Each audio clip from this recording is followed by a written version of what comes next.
Servidores web. Conheça mais sobre esse tipo de aplicação e por que que você precisa dela aí em um seu projeto quando você estiver trabalhando no desenvolvimento web. Olá, seja bem-vindo ao canal Classe Final, meu nome é Gleison e hoje estou trazendo para vocês aí um vídeo muito bacana. O vídeo de hoje ele é um vídeo aí que ele é importante para qualquer tipo de desenvolvedor web, então independente de qual linguagem de programação você utilize no seu dia a dia, seja PHP, Java, JavaScript, etc. Então hoje ele é um vídeo mais conceitual, ele vai explicar aí para vocês o que é um servidor web, onde ele se encaixa, e vai explicar também um pouco de como funciona a internet para que você possa aí entender, né, como que funciona a estrutura. Então vamos lá, eu quero te mostrar isso daí para vocês poderem entender. Então, eu tô aqui com o meu quadro branco, a gente vai começar a entender aí, né, como que funciona. É muito provável que você, quando você começou aí a aprender aí a desenvolvimento, né, principalmente desenvolvimento web, é muito provável que você tenha aprendido a desenvolver aí utilizando alguma CLI, né? Ou seja, você utilizou ali algum desenvolvimento, né? Te ensinaram a linguagem, os comandos da linguagem e você rodava esses comandos através de uma linha de comando. Então, sei lá, você estava no PHP, você ia lá na sua linha de comando e digitava PHP espaço o nome do arquivo que você queria rodar e utilizava. Se você estava usando o Node, é bem provável que você ia lá na linha de comando, digitava Node e dava lá, colocava o comando que você queria executar. Então, basicamente, você aprendeu, é muito provável que você tenha aprendido aí a trabalhar com CLIs. Então, você escrevia, né, códigos e rodava através de uma linha de comando, tá? Então, esse daqui é o que você provavelmente aprendeu, tá? Uma outra questão é bem provável que você aprendeu a rodar isso localmente. Então, você provavelmente nunca chegou a colocar, né, nada desse seu código aqui disponível aí para que outras pessoas, né, acessem através, por exemplo, da internet. Então é muito provável que isso daqui rodava ali, né, localmente no seu ambiente. Tá? Isso daqui é assim que a gente aprende a desenvolver no ambiente local, a gente aprende localmente. A grande questão é como que eu pego o meu código que eu digitei, eu criei ali todos os meus códigos, as minhas funcionalidades, criei as minhas páginas. Como que eu coloco isso na internet, né? Como que funciona para um site ficar na internet, né? Como que ele vai parar na internet, tá? Então, é isso que a gente vai ver, né? Como que funciona a estrutura básica, para que você possa colocar uma página na web, né? Ou algum site na web, uma aplicação na web, tá? Então, a gente precisa entender o seguinte: eh, você roda o seu sistema localmente, certo? Quando você está desenvolvendo localmente. Para que você possa disponibilizar o seu sistema através da internet ou através de uma rede, né? Então, você pode rodar o seu sistema, por exemplo, só dentro da rede da sua empresa, ele não ser acessível através da internet, mas você pode também querer que ele rode através da internet. Para que isso aconteça, basicamente, o que que você precisa? Você precisa ter o que nós chamamos de servidor, tá? Então, o que é um servidor? Um servidor é um computador ou vários computadores, tá? Esses computadores, então, colocar aqui, ó, são computadores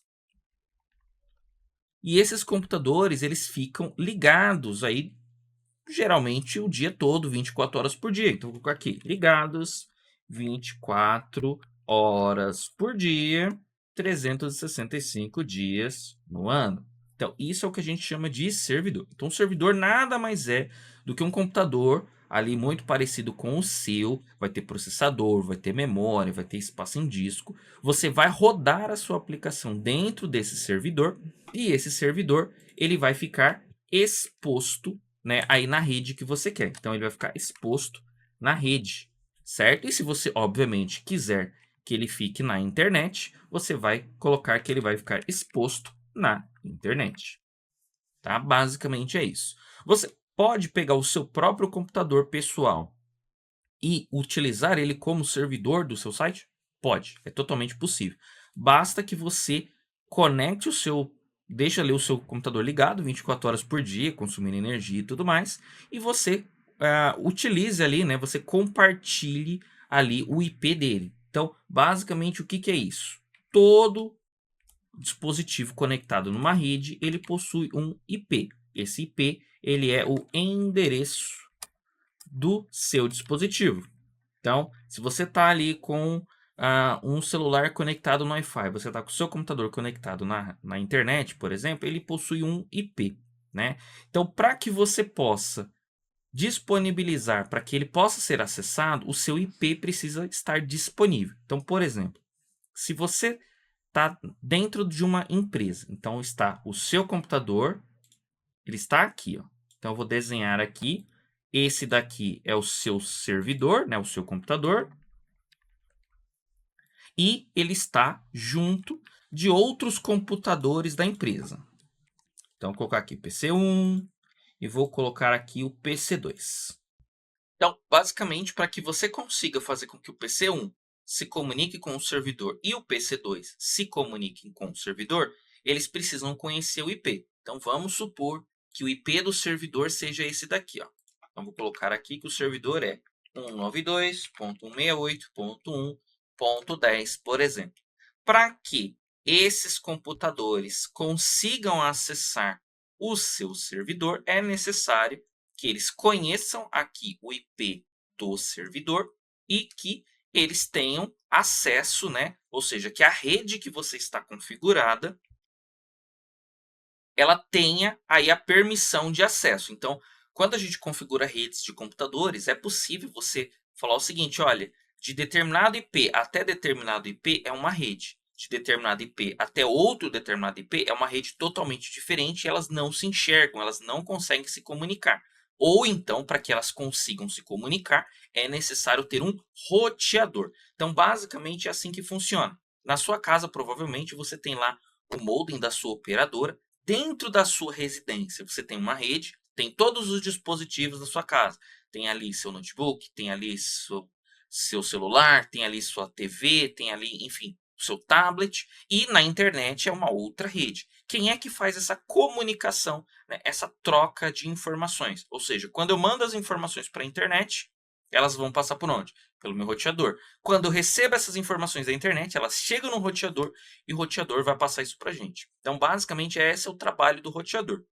No caso, se você tiver, né, em uma rede que tenha apenas, elas estejam conectadas e sejam todas do mesmo local, ou seja a mesma rede, elas podem se comunicar direto. Então, por exemplo, se você tiver aí na sua casa, você quiser fazer, por exemplo, ligar um computador em outro computador utilizando cabo, por exemplo. Se você colocar o IP em uma máquina e um IP em outra máquina, e esses IPs forem compatíveis ali entre si, uma máquina consegue conversar com a outra sem a necessidade de você ter um roteador. Então entenda que um roteador, ele é um dispositivo que ele vai permitir que redes diferentes se comuniquem. Então nesse caso aqui, por exemplo, o meu servidor está dentro aqui da minha empresa. Esse PC1 e esse PC2 estão dentro da minha empresa. Então vamos supor que esse servidor, esse PC1, ele tenha esse IP aqui, ó. Então 11 e o PC2 aqui, ele tenha o IP 192.168.1.12, certo? Então vamos supor que eles tenham esses IPs.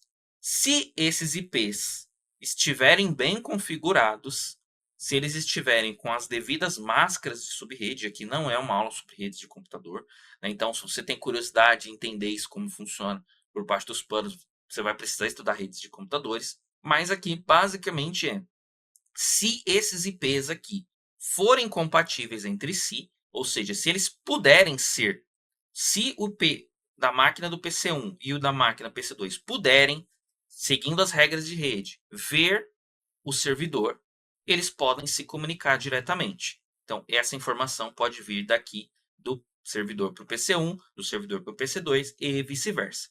E se elas não conseguirem se comunicar diretamente, você pode ter aqui um roteador entre elas. Então, é possível que você tenha aqui um roteador que vai fazer esse processo, né? Ou seja, se elas não forem acessíveis diretamente, o seu roteador pode fazer esse processo. Obviamente que se ele estiver bem configurado, tá? Funciona dessa forma. Isso daqui para redes locais, ou seja, dentro do mesmo local. Agora, se eu quero que esse servidor saia dessa rede da empresa e vá para a internet, vai precisar a mesma coisa. Ou seja, o seu roteador, ele também tem um IP, ele tem um IP dentro da sua rede normal, dentro da sua rede local. Então, vamos supor que esse daqui seja o número do seu roteador, mas esse roteador, ele está conectado na internet, ele também possui um IP de internet internamente. Então, vamos supor que o IP dele internamente, lá da internet, seja esse daqui, certo? Então, esse roteador, ele tem dois IPs. Ele tem um IP que é local e ele também tem um IP que está na internet. Para que você possa usar o seu computador como servidor, esse IP público, esse valor que está aqui, ele precisa que as outras pessoas saibam. Então, quando alguém vai acessar seu site, ele precisa saber o seu IP e através desse seu IP, ele vai mandar a solicitação para a sua rede, né? Ou seja, através da internet, ela vai parar no seu roteador e o seu roteador, ele tem que entender que ele é obrigado a passar essa informação para o seu servidor. Ou seja, é uma configuração de rede. Então, o seu roteador tem que estar configurado da seguinte forma: olha, toda vez que chegar aqui uma solicitação X com uma determinada configuração, essa informação ela tem que ser passada para o servidor. E aí, o servidor vai fazer o que ele precisa fazer, vai devolver essa informação para o roteador e o roteador vai devolver essa informação para a internet. Basicamente é assim que funciona. Então, isso daqui é o que acontece com qualquer tipo de site, desde os menores aos maiores. A grande diferença é que geralmente a gente não usa servidores domésticos. Então você vai pagar uma empresa, essa empresa vai ter um servidor ou vários servidores, e aí sim esses servidores vão estar disponíveis na internet. E por que que você vai querer pagar uma empresa ao invés de ter isso localmente? Questão de custo, manutenção. Se você colocar um computador ligado 24 horas por dia, é o seu computador. Se você precisar fazer uma manutenção, você precisa desligar ele e colocar, vai ficar fora do ar enquanto você estiver fazendo manutenção. Você precisa ter toda uma questão de refrigeração, você precisa ter toda uma questão de eletricidade, né? Se acabar a energia, acabou a internet, o que vai acontecer? Cai, né? Vai sair do ar. Quando você trabalha com os servidores de empresas, geralmente esses servidores eles têm redundâncias. Então, eu vou trabalhar com um grande servidor, eu vou trabalhar, por exemplo, com uma Amazon ou com uma Azure da vida.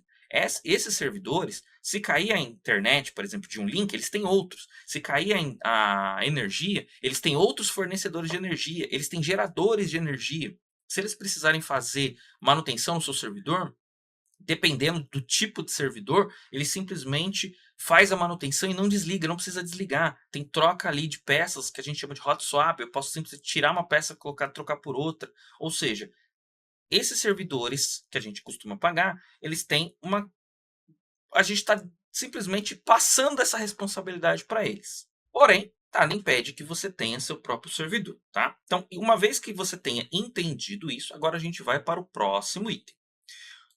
Para que o seu site fique disponível, você já sabe que você precisa aqui ter um servidor.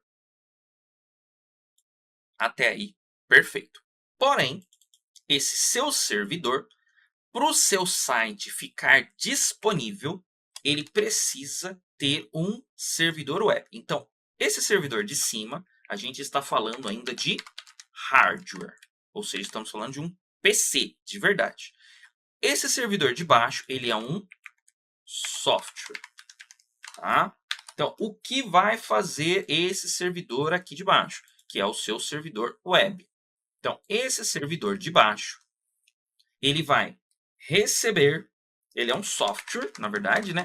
Que recebe e processa as solicitações, certo? Ou seja, toda vez que alguém tenta acessar o seu site, certo? Esse software, chamado de servidor web, ele vai receber essas informações e vai processar essas informações e vai devolver essas informações, tá? Esse servidor, ele é um software e ele fica sempre ligado. A gente fala que ele fica sempre ouvindo, tá? O que significa isso? Significa que ele é um software que ele está sempre ali ligado, atento, e toda vez que chega uma solicitação, ele recebe essa solicitação e ele responde. E como que ele fica ouvindo, né? Ele fica no seu servidor, ou seja, ele fica de fato no seu equipamento, ouvindo uma porta. Ou seja, ele fica ali sempre escutando o que a gente chama de portas de comunicação. Então, o meu servidor, que tem aqui esse IP 192.168.1.10, quando essa informação chega para dentro dele, ela chega através de uma porta. E essa porta é onde o seu servidor fica ouvindo. Geralmente, servidores web ouvem na porta 80 e na porta 443. Então, quando eu venho aqui, né, no meu navegador aqui, ó, por exemplo, e eu digito aqui o site e dou Enter, automaticamente ele vai usar a porta 80 ou a porta 443. Nesse caso aqui, como tem o cadeadinho, ele usa a porta 443. Quando não tem o cadeadinho, ele usa aí a porta 80. Então, basicamente, o seu software ele fica aqui ouvindo essa porta. Então, toda vez que chega uma informação para 192.168.1.10 na porta 80, automaticamente vai cair para esse software. Se caiu na porta 443, vai cair nesse software. E se cair, por exemplo, numa outra porta, por exemplo, na porta 23, se tiver algum programa na porta 23, é ele que vai receber essa informação. Se não tiver, não vai dar em nada, ou seja, a requisição ela vai simplesmente cair no limbo, tá? Então, basicamente, é dessa forma. Então, por esse motivo que o servidor precisa estar exposto na rede desejada, seja ela local ou internet. Então, o servidor ele tem que estar ali disponível. Se eu quero que ele funcione na mesma rede, ele tem que estar disponível aqui localmente. Se eu quero que ele esteja disponível para qualquer pessoa da internet, o IP dele precisa estar disponível na internet, certo? Para que isso daqui aconteça, tá? Então, agora que a gente tem isso em mente, vamos entender o seguinte. Então, aqui eu tenho o meu browser, ou seja, o meu navegador, seja Chrome, seja Edge, seja Firefox, Safari, não importa o que seja. E aqui eu vou ter o meu servidor. Então, vou colocar aqui, esse é o meu servidor. Vou colocar aqui servidor e vou colocar aqui que ele está disponível na internet através desse IP aqui, ó, 190.1.1.5. Então, esse é o meu servidor. Meu servidor, eu vou até colocar aqui para ficar mais fácil. Servidor físico, né? Ou seja, a máquina de fato, o hardware que está de fato online, ligado 24 horas por dia, né? Ouvindo aí as solicitações, tá? Então, maravilha. Para isso daqui funcionar, dentro do seu servidor, você vai precisar ter a sua aplicação, ou seja, o seu código que você fez ali, seja ele em PHP, seja ele em Python, seja em Java, seja em Node, não importa qual é o que você fez. Então, essa é a sua aplicação. E, além da sua aplicação, você vai precisar ter o servidor web, como eu comentei. Certo? Maravilha. Quando alguém tenta acessar seu site, ele precisa do seu IP. Então, ele vai precisar desse número aqui, ó. Então, alguém vai acessar meu site, preciso que desse IP aqui. A pessoa ela teria que digitar aqui na URL do navegador o seu IP. Tá? Qual é a grande questão? É muito mais difícil alguém lembrar desse 190.1.1.5 do que meusite.com.br.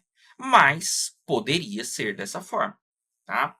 Se fosse desse jeito, como que funcionaria?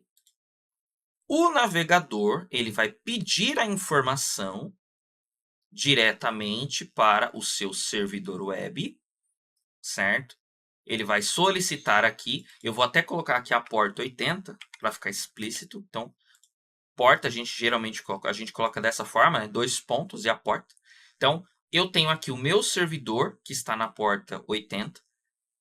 Alguém solicitou esse site.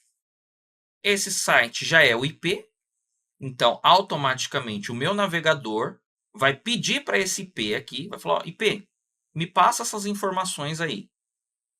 O meu servidor, o meu hardware, meu equipamento, vai pegar essa informação que está chegando aqui na porta 80 e vai jogar aqui no meu servidor web. E o meu servidor web vai decidir como que ele vai responder a essa solicitação. Ele pode responder direto, ele mesmo mandar uma resposta, ou ele pode pedir para a minha aplicação faz o que ela deveria fazer, ela responde e o servidor devolve essa resposta. Ou seja, você não se comunica com a sua aplicação, você se comunica com o seu servidor web. Aí vai ter gente que vai falar assim, mas eu estou programando lá, por exemplo, em Node, e quando eu entro lá e eu dou um npm run start, eu rodo lá o meu projeto em Node, eu não tenho lá um servidor web. Na verdade, você tem, né? Para você poder rodar um projeto em Node aí e colocar ele na internet, provavelmente você vai ter que ter o que ali? O Express. O Express, por exemplo, ele é um servidor web, ou seja, ele faz com que a sua aplicação do Node, então quando você roda lá o Express, na npm run start, aquele comando de criar servidor, ele vai fazer com que aquele seu Node se transforme em um servidor web, tá? Então, mas eu uso Java lá, eu uso C Sharp lá, todos eles. Quando você roda a sua aplicação, ela roda numa porta e ela automaticamente se transforma em um servidor web. A grande diferença é existem aplicações em que o próprio servidor web é a própria aplicação e existem alguns que a aplicação e o servidor web são separados.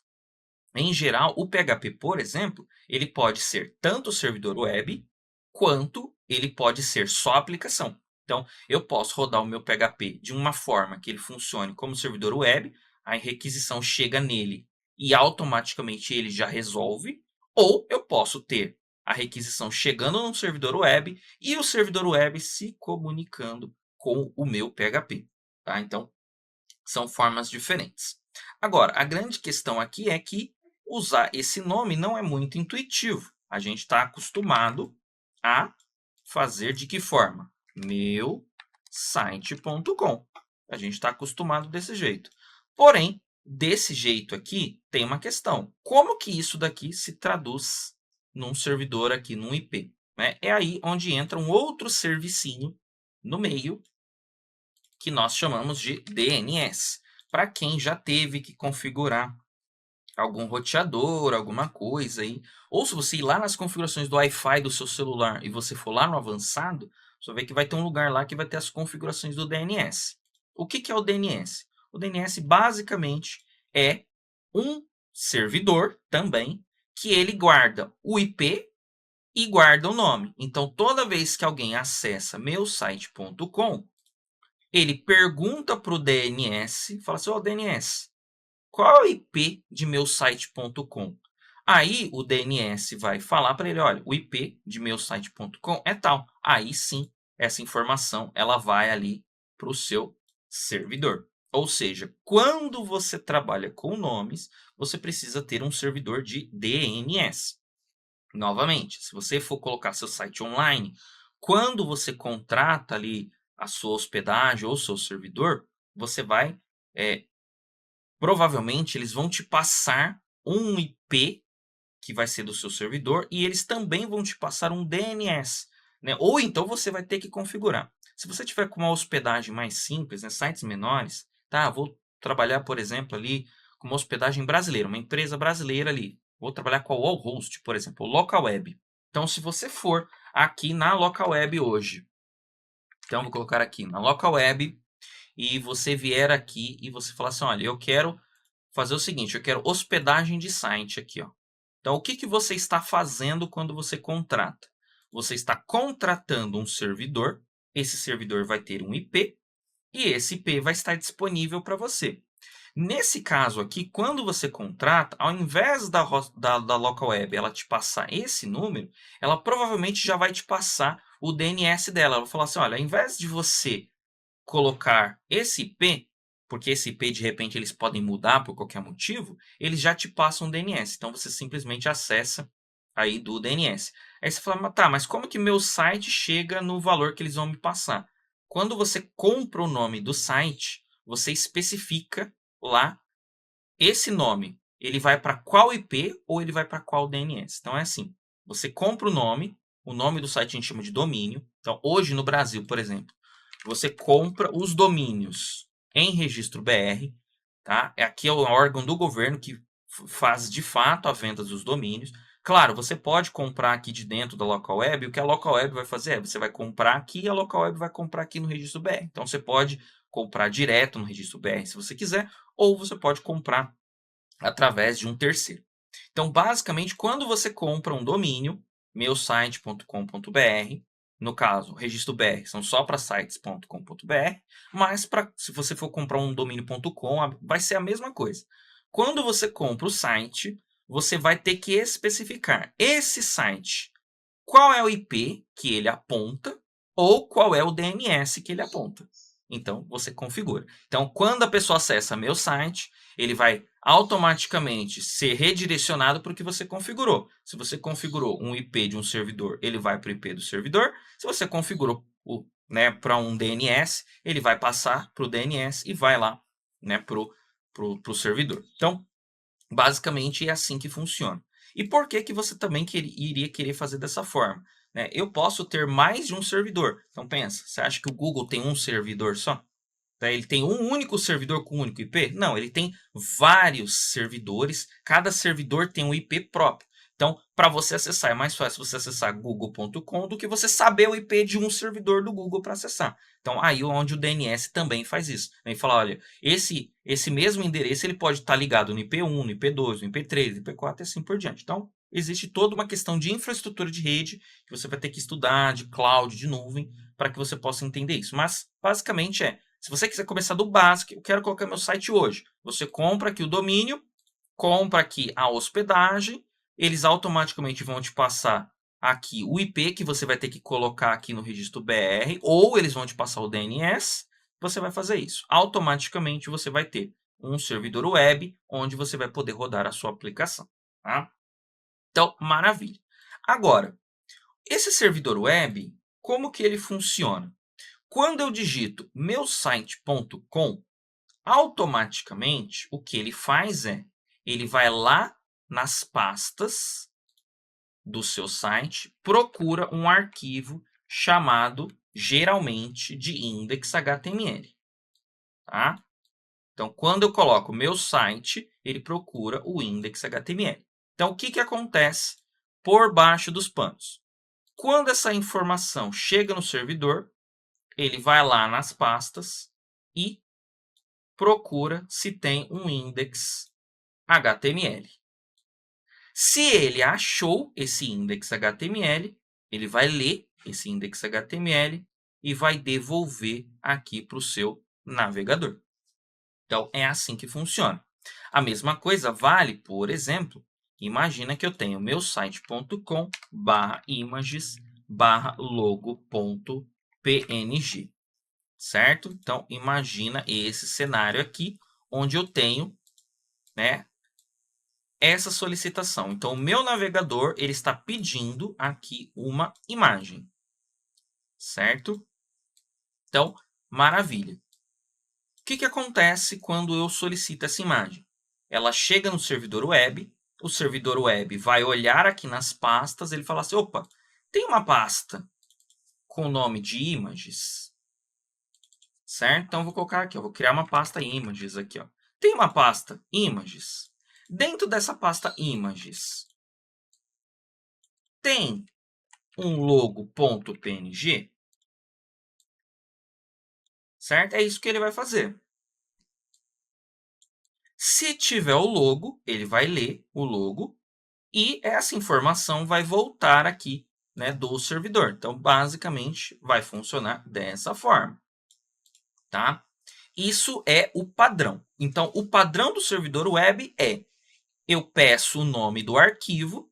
Se eu não coloco o nome, automaticamente ele procura index. Geralmente é index.html ou index.htm, certo? Geralmente funciona dessa forma. Se eu passar o nome de um arquivo, ele vai ver se existe na pasta. Se não existir a pasta ou não existir o arquivo, ele vai devolver um erro. Se ele achar a pasta e dentro da pasta ele achar o que ele está procurando, ele vai devolver para você essa informação. Tá? Esse é o comportamento padrão. Entretanto, eu posso mudar esse comportamento. Então, por exemplo, eu posso dizer para o servidor que quando vier só meusite.com, ao invés dele ir nesse arquivo ou nessa imagem, eu posso dizer para ele, olha, vai em uma outra pasta e abre um outro arquivo. Então, eu posso dizer, olha, toda vez que chegar isso daqui, você vai procurar, por exemplo, um arquivo chamado app.html. Ou seja, é configurável. Então, todo servidor web, ele vai ter uma forma de você configurar essas regras, de você decidir como isso vai acontecer. Sendo assim, se esse meu site for um site em PHP, o servidor web ele não entende PHP, mas o seu aplicativo, a sua aplicação PHP, por exemplo, ela sabe como funciona. Então, se eu quiser, eu posso falar o seguinte, olha, quando vier meusite.com, ao invés de você procurar uma pasta, procurar um arquivo, faz o seguinte, joga essa informação para o PHP, o PHP vai fazer o que ele tiver que fazer, vai devolver essa informação e vai mandar de volta. Então, como que funciona, né, essas aplicações? Node, PHP, Java, C Sharp. O servidor recebe essa informação e ele decide de acordo com o que está vindo. Se for, por exemplo, imagens, arquivos CSS, geralmente ele vai fazer o seguinte, olha, ele vai lá na pasta, ver se tem, ele devolve. Mas eu posso programar uma coisa diferente do padrão. Eu posso falar assim, olha, se vier logo.png, joga para o PHP fazer alguma coisa, o PHP vai desenhar a imagem, por exemplo, vai devolver a imagem, eu vou devolver essa imagem como se ela existisse. Ou seja, ela não existe de fato, ela foi criada ali no momento, né? No momento que eu fiz a solicitação. Então, por exemplo, quando você entra naqueles sites que pedem captchas, né? O que é o captcha? São essas letrinhas aqui, certo? Cada vez que você entra, ela gera para você uma imagem diferente, certo? Como que essa imagem pode ser gerada? Ao invés de eu toda vez que chegar a solicitação, eu vou na pasta e pego a imagem pronta, eu posso criar uma regra dentro do meu servidor web, que toda vez que chegar uma solicitação, essa solicitação ela vai ser mandada para uma aplicação que pode ser PHP, pode ser Node, pode ser Java, pode ser C Sharp, pode ser Go, pode ser Python, pode ser o que você quiser. Essa aplicação vai desenhar uma imagem nova específica para esse caso e vai devolver essa imagem que eu vou mostrar na tela. Ou seja, ela não necessariamente precisa ser fixa, tá? Então, é assim que funciona. A mesma coisa vale para essas questões aqui, ó. Então, por exemplo, se eu acessar meusite.com/images, teoricamente, a gente estaria indo na pasta imagens, certo? A gente estaria tentando ver o que tem na pasta imagens. Mas eu posso fazer o padrão, ou seja, ele vai na pasta imagens e mostra o que tiver lá, ou ele pega um arquivo automaticamente, mas eu também posso fingir que eu estou indo lá. Então, eu posso vir aqui em images e falar assim, olha, quando vier /images, o servidor, ao invés dele ir numa pasta e pegar, ele joga na aplicação. Então, voltando aqui, por exemplo, ao site aqui, né, da local web. Então, eu estou aqui em barra hospedagem de sites com domínio grátis. Significa, então, que ele está indo numa pasta com esse nome? Não. Significa apenas que aqui está escrito isso. Mas essa informação aqui, ela pode estar chegando no servidor, o servidor está mandando essa informação para a aplicação e a aplicação está fazendo o que ela tem que fazer e te devolvendo essa página que você está vendo. Ou seja, não necessariamente o que tem aqui na URL significa de fato que é uma pasta. Apesar de parecer como pasta, pode não ser uma pasta. A gente chama esse recurso de URL amigável, né? Então, se você quiser fazer, como que eu faço para criar uma URL do meu site que ela apareça desse jeitinho aqui, só separadinha por barrinhas? Você pode pesquisar como fazer URL amigável. Basicamente, você vai ter que configurar o seu servidor, né, para que ele entenda essas barrinhas e mande para a sua aplicação, e a sua aplicação que vai ser responsável por fazer o que tiver que fazer. Agora que a gente entendeu essa parte, vamos só dar mais uma avançadinha aqui para entender mais algumas coisas que podem ser que existam aí, né, no seu servidor. Então, esse aqui é o padrão, né? Você recebe a solicitação, servidor web e etc. Mas algumas empresas ou algumas aplicações, elas fazem um pouquinho diferente esse fluxo. Então, ao invés dela ter aqui apenas o servidor web que a gente já viu, então vou colocar aqui, ó, servidor web, até colocar aqui para baixo, eu vou ter aqui a minha aplicação, certo? Só que algumas empresas, alguns sistemas, eles fazem da seguinte forma. Ao invés de eu ter aqui somente a informação vir para o servidor web e depois chegar na aplicação, eles colocam um outro aplicativo na frente. Esse aplicativo a gente chama geralmente de proxy. O proxy, basicamente, ele vai ser um aplicativo que vai estar entre a requisição e o servidor web. Então, por exemplo, outra forma de se fazer. Eu fiz aqui uma solicitação para meusite.com. Ao invés dessa solicitação cair direto no servidor web, eu posso colocar aqui um proxy, um Nginx, por exemplo. Um Nginx é um aplicativo que faz proxy, existem diversos. Então, esse proxy, ele pode olhar e falar assim, olha, ele está pedindo uma imagem. Ao invés dele pedir essa imagem para o servidor web e, eventualmente, o servidor web decidir se vai buscar nas pastas ou vai passar para a aplicação, esse próprio proxy ele já pode tomar essa decisão, de acordo com alguma regra que você configurou nele.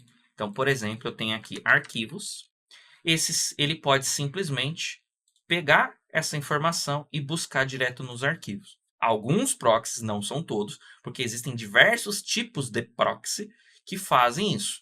Então, eu posso ter um proxy que ele vai automaticamente fazer isso aqui para mim. Ele olha se precisa vir para o servidor web e para a aplicação, ou se ele pode simplesmente pegar dos arquivos. Essa é uma situação. Por que eu iria querer ter um proxy também? Existe um outro tipo de proxy que a gente chama de balanceador de carga. O que faz um balanceador de carga? Imagina que você tem 5 servidores. O seu sistema ele não é pequeno, ele já é um sisteminha um pouquinho maior. Você não vai ter um único computador inteiro. É a mesma coisa, o Google não tem apenas um único computador. Mas quando você acessa por google.com. Como que isso funciona? Então, ele vai ter aqui um proxy que faz balanceamento de carga. Então, uma coisa que o proxy pode fazer, o proxy ele pode ser só um proxy que vai pegar um arquivo. Ele vai receber essa solicitação, ele vai funcionar como um servidor web, ou seja, o próprio proxy tem a capacidade de funcionar como um servidor web, ele vai lá, pega o arquivo e te devolve. Ou ele pode receber essa solicitação e falar assim, olha, essa solicitação ela tem que ser resolvida por um servidor web. Ele pede para o servidor web e fica esperando a resposta do servidor web. O servidor web se comunica com a sua aplicação e devolve. E ele também pode atuar como um balanceador de carga. Ou seja, se eu tenho vários servidores, certo? Quem acessa por meusite.com. Ele não sabe em qual servidor vai fazer. E o proxy, trabalhando como um balanceador de carga, vai decidir se vai cair no servidor 1, se vai cair no servidor 2, se vai cair no servidor 15, se vai cair no servidor 20. Então, mesma coisa, eu acesso o Google, eu não sei qual é o servidor que eu estou acessando. Eu estou acessando um servidor deles, mas eu não sei de qual. Então, existe um balanceador de carga ali que está fazendo essa divisão, tá?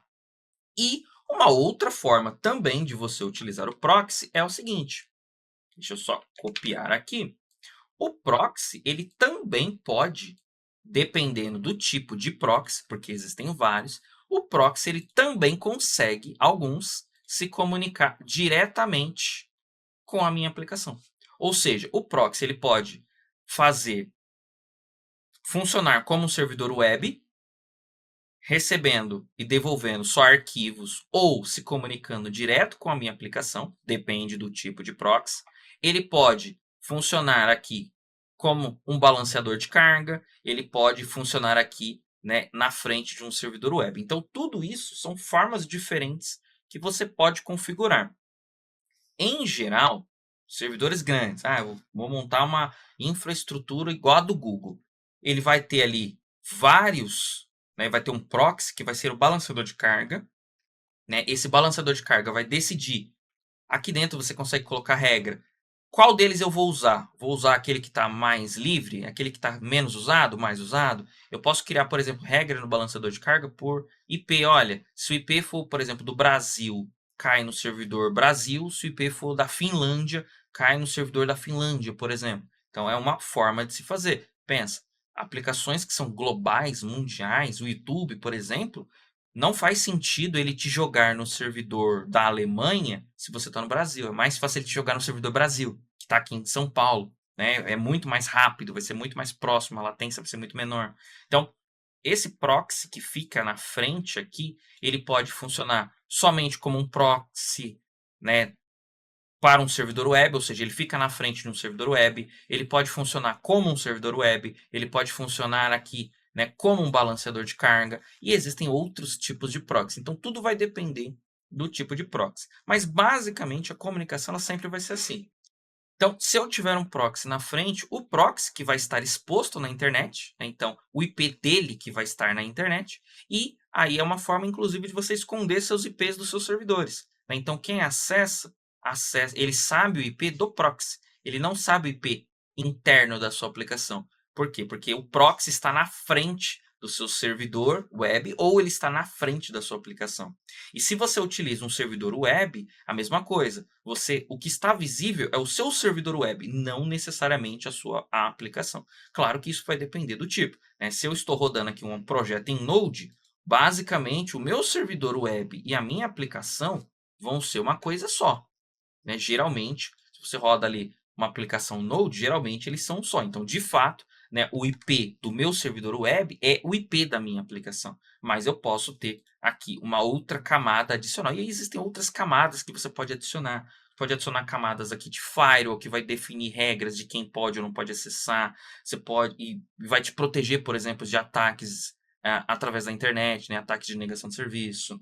Você pode colocar diversas coisas antes de chegar, de fato, na sua aplicação, para fazer com que essas informações sejam tomadas. Então, você pode colocar aqui, por exemplo, um API Gateway que vai definir ali se o cara está autenticado ou não, que vai verificar se ele está logado ou não na sua aplicação. Então, nem tudo que quando a gente aprende a fazer aí aplicativos, geralmente para web, a gente aprende fazendo tudo do nosso código. Mas existem outros itens que a gente pode acrescentar a nível de softwares que estão antes da nossa aplicação, que vão fazer o mesmo processo, né? Que vão permitir aí fazer outras coisas. Né? Então, você cria lá seu aplicativo no Node ou no PHP, você cria lá suas rotas. Né? Então, ó, se o cara acessar barra users, ele vai cair numa página. Se ele acessar barra, por exemplo, compras, ele vai cair em outra pasta, ou ele vai cair em outro fluxo. Mas eu também posso fazer isso através de servidores. Eu posso falar assim, olha, se ele estiver acessando um barra users, ele vai cair no servidor do Brasil. Se ele estiver acessando barra compras, ele vai cair no servidor da Alemanha. Ou então, se ele acessar barra users, ele vai cair na aplicação de usuário. E se ele colocar, por exemplo, compras, ele vai cair em outro processo, outro projeto. Você pode ter ali, sei lá, um projeto em PHP, ou tem JavaScript, ou tem Java, ou tem C Sharp. E fazer com que eles funcionem como se fosse uma coisa só, né? Então o cara digita meusite.com/user, ele cai numa aplicação. Meusite.com/compras, ele cai em outra. Meusite.com/histórico, ele cai em outra. Então tudo isso é possível. Então a gente está, né, você começa aprendendo do básico, mas saiba que aplicações grandes, elas são muito mais complexas, geralmente, do que a gente aprende, né? Então, dificilmente um curso vai conseguir te mostrar uma aplicação muito complexa, porque, obviamente, a complexidade vai depender do que o seu sistema precisa fazer, de como ele vai funcionar e assim por diante, tá legal? Mas, basicamente, isso daqui é o que você precisa conhecer a respeito de servidores web para que você possa começar aí colocar suas aplicações no ar, legal? Então, essa daqui é a aula de hoje. Gostou? Comenta aqui embaixo, se inscreve no canal, ativa as notificações, segue nas redes sociais, @classefiral e até o próximo vídeo.